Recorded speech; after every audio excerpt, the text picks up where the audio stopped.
எல்லோருக்கும் வணக்கம். இது நம்ம ஸ்ரீராம் ஜங்ஷன். இன்றைக்கி வந்து எங்கள் மாடி தோட்டம் தாங்க ஒரு மினி விழாக்க காட்டலான்னு இருக்கேன். இது வந்து என்ன கொடின்னு பார்த்தீங்கன்னா, சௌச்சௌ ஒன்று முளைச்சி இருந்ததுங்க. அதை வந்து சும்மா நட்டு வச்சேன். எவ்வளோ அழகாக வந்து கொடி ஏறி இருக்குது பாருங்கள். நல்ல பிஞ்சியும் எடுத்திருக்கு. இது ஃபஸ்ட் டைம் இப்போ தாங்க நான் வந்து சௌச்சௌ கொடியை பார்க்குறேன்.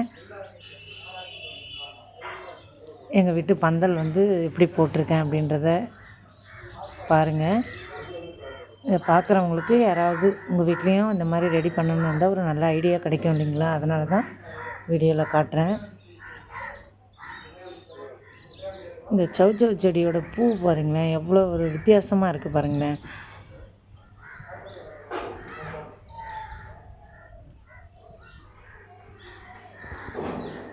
ஒரு 3-4 பிஞ்சு கிட்ட எடுத்திருக்கு. இந்த இலை பார்த்திங்கன்னா உங்களுக்கு வந்து வெத்தலை இலை மாதிரியே இருக்குங்க.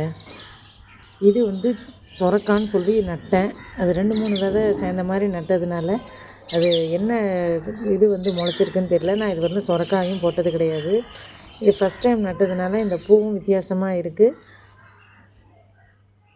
ஆனால் இலை மட்டும் வந்து நல்லா பூசணி இலை மாதிரியே இருக்குங்க. பூ மட்டும்தான் ஒயிட் கலராக இருக்குது. இது வந்து சொரக்காயா என்னன்றதை தெரிஞ்சவங்க கமெண்ட் பாக்ஸில் சொல்லுங்கள். அதே மாதிரி இந்த பக்கம் வந்து புடலங்காய் போட்டிருக்கேன். இப்போ தான் அப்படியே 2-3 பூ எடுக்குது. இது வந்து மழைக்கு முன்னாடி நான் போட்ட பீர்க்கங்காய் விதை.